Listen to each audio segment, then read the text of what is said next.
Hello everybody and welcome back to the channel. I'm Wild Sparrow and welcome back to TNA, the first episode post Slammiversary, our WrestleMania, of course.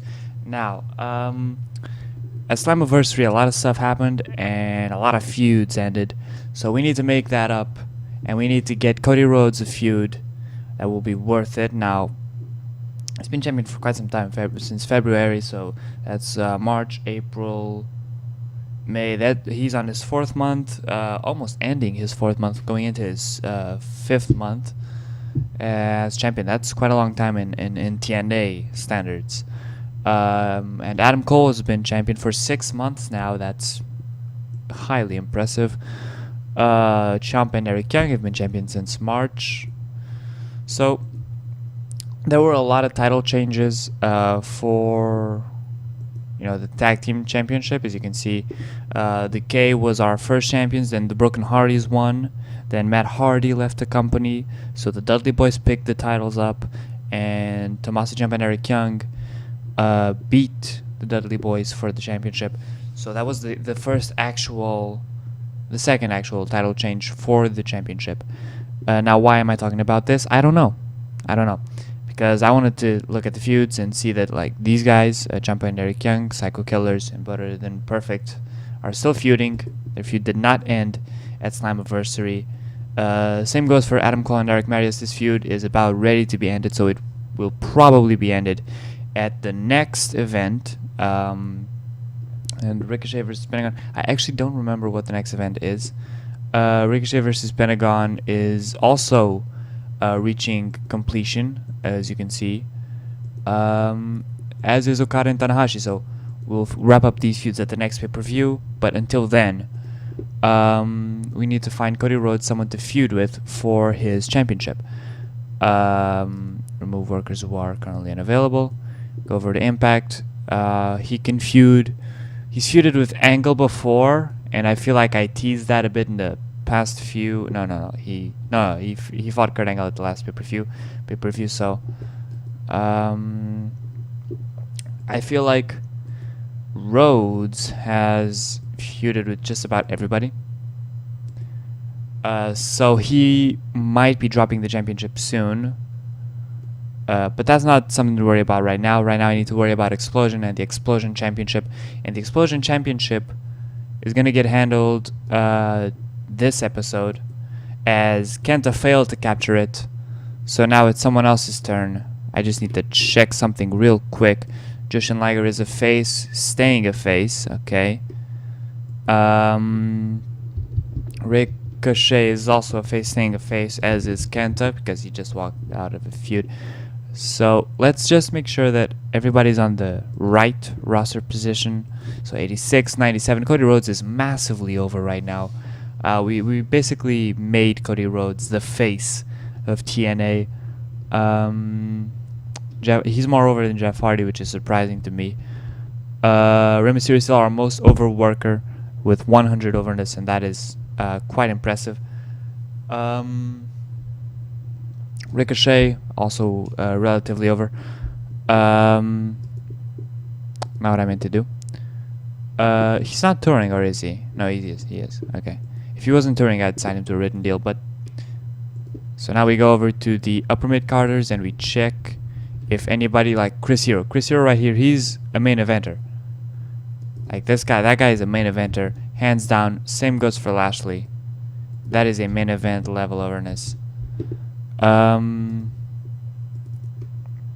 feel like there's not going to be much more to push down the card. Actually, Maria Kanellis might want to push.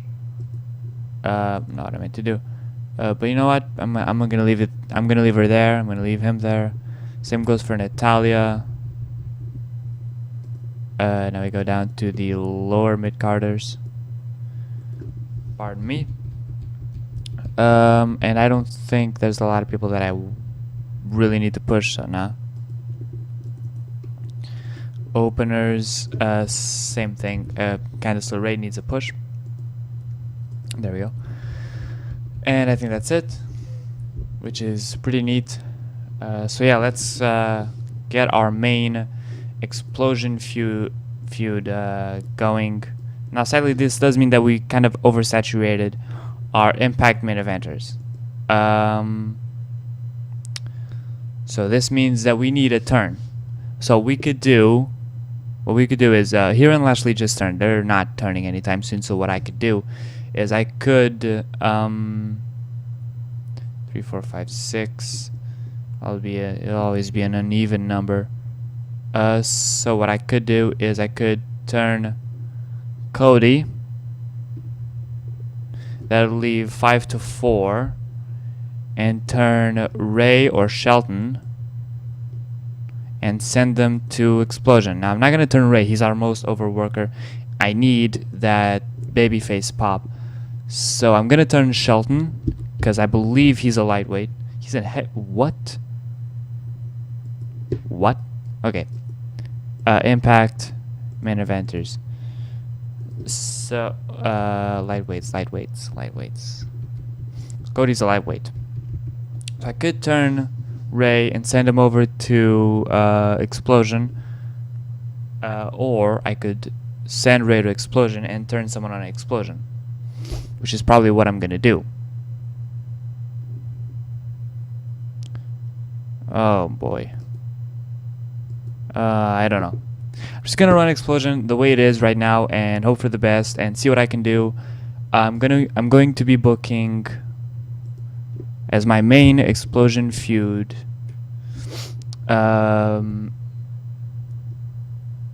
Hardy versus Ricochet, I think, or Hardy versus Pentagon.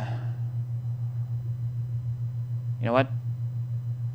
That's exactly what I'm gonna book. I'm gonna book Hardy versus Pentagon. I'm just gonna set that up as my main feud after this one ends. So I'm gonna end this one pretty soon, like either this week or the next week. And starting in July, Hardy versus Pentagon begins. So we are going to limit to Xplosion.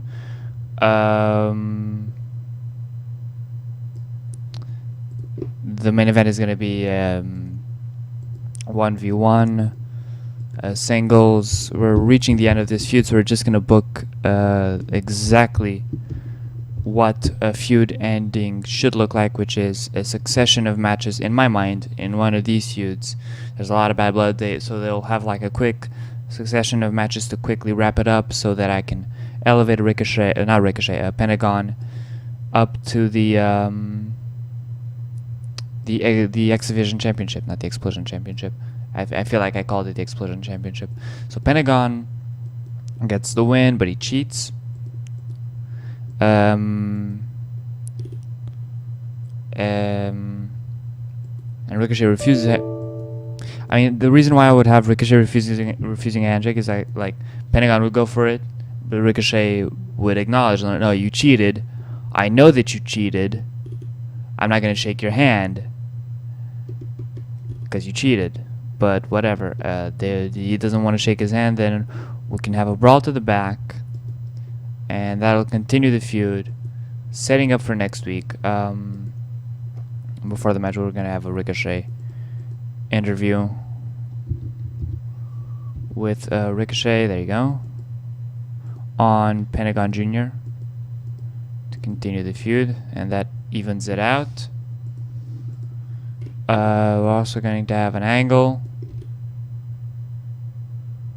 Video angle. The way I see this, it's not an actual video angle. It's like a worker, and it's a vignette, not a vignette, like a promo, backstage promo, or like an in-ring promo. I don't care. It's like an angle where CM Punk comes out and he says, "At Slammiversary, I let Xplosion down, and I lost to Dwayne The Rock Johnson." You know, that happens. Sometimes in life you win, and sometimes you just talk a big game and you lose, and that's what happened to me, CM Punk. I mean, I feel like this is a speech that he would actually say, because that's the speech that he actually said at UFC. And we'll also have a match that is A match that I'd love to see, that I don't think I've seen. Maybe it's happened, but I haven't seen it. That is Jushin Liger versus Kenta. It's gonna be called a draw. This is just to fill time until the Ricochet feud ends. No contest through interference from Jeff Hardy. I can't have the champion out of the show. So we have a three-way brawl. The purpose is to build up to a future match. Okay, so we have that. Now we work our way down the card. Go down to Xplosion. We also have Carlito. Oh, Carlito. I could have him feud with Carlito. I didn't even... Shut up. I didn't even think about it. There we go. Now you won't talk. So we could have Carlito, Kendrick, Lethal, and DJZ. Carlito, Kendrick, Lethal, and DJZ. Actually, let's have a 2v2. Carlito and DJZ versus Brian Kendrick and TJP. Kendrick and Perkins. For no championship, obviously. The winner, pardon me. The winners being Brian Kendrick and TJP when Kendrick beats DJZ by opponent miscommunication. It's understandable. Carlito and DJZ don't tag team together often, so they don't know what the other one's thinking. And furthermore, they get beaten down because Kendrick and Perkins are getting kind of sick of this.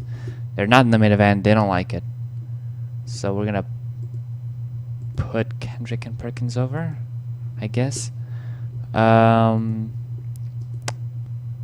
The Knox versus Flair feud ended as well. So we will be looking into having Rebecca Knox feuding with... what do you want?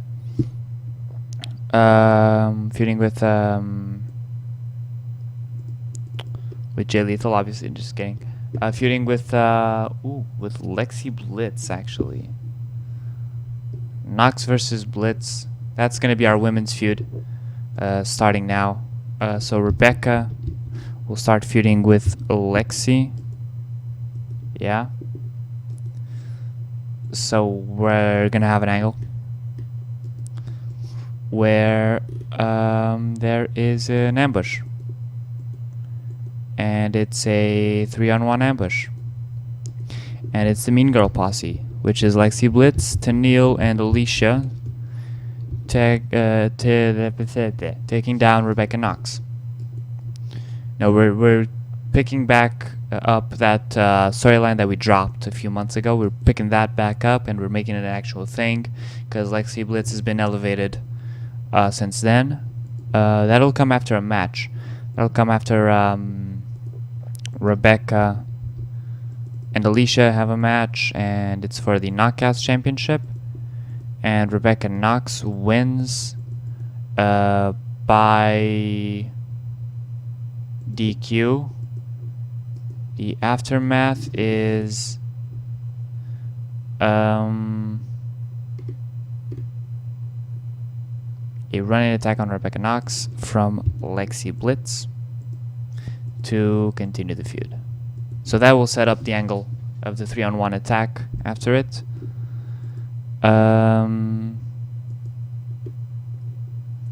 We will also have, we can't have Jay Lethal not doing anything, so let's have Lethal versus Jay Lethal versus Tommy End. Why not? Should be a good match. Or actually, let's just have a Jay Lethal promo. He's charismatic as shit, so let's just have that with Jay Lethal. No one, just typing himself up, really. That's it. Self-promotion. There we go. We will also have a match. And that match will be Candice LeRae taking on Taylor Hendricks. for no championship. The winner being Candice LeRae. Cleanly. No aftermath. The purpose is to put Candice LeRae over. Furthermore, we will have 1v1 singles. Tommy End taking on Katsuyori Shibata for no championship. The winner being Tommy End. Cleanly. No aftermath. Just to put on a good match, really. And the show will have been opened by... Get this out of here. Xplosion. By whom?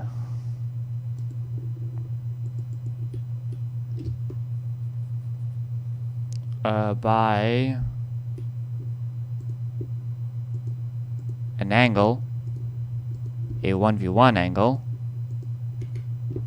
a confrontation, as AJ Lee is once again butting heads with someone in the division, this time with Ashley Flair. There we go, and that's our show. Let's start it. So 71% for the AJ Lee Ashley Flair. This is doing far better than AJ Lee and Candice was doing. Honestly, I think it's because it was a face versus face confrontation, so I think like that kind of took the heat away from it. 82% Tommy End gained overness from beating Katsuyori Shibata. It's really the only reason why I brought Shibata in is to elevate guys that I want to elevate. Let's not talk about this 42%. And 80% for Jay Lethal's promo. 74 for Nox defending the Knockouts Championship. Nox Knockouts Champion. That was actually accidental.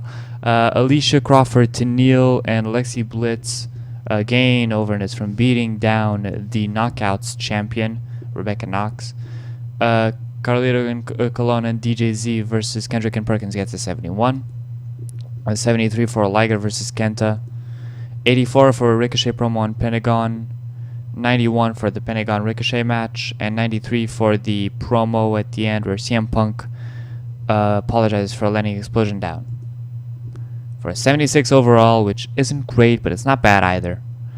So that was our show. So I don't think there's anything else that we need to address right now. Rebecca Knox and Alicia Crawford work well together. Well, that would have been handy to know. Ow. That would have been handy to know earlier, but thank you. How long has she been champion, actually? She's been champion since March. That's actually a kind of a long time for the Knockouts Championship. Anyway, that'll do it for this show. We got one new feud out of this episode. Probably going to get more soon. If you enjoyed it, leave a like. Let me know what you think in the comments. Subscribe if you want to see more, and I will see you in whatever I upload next. Bye!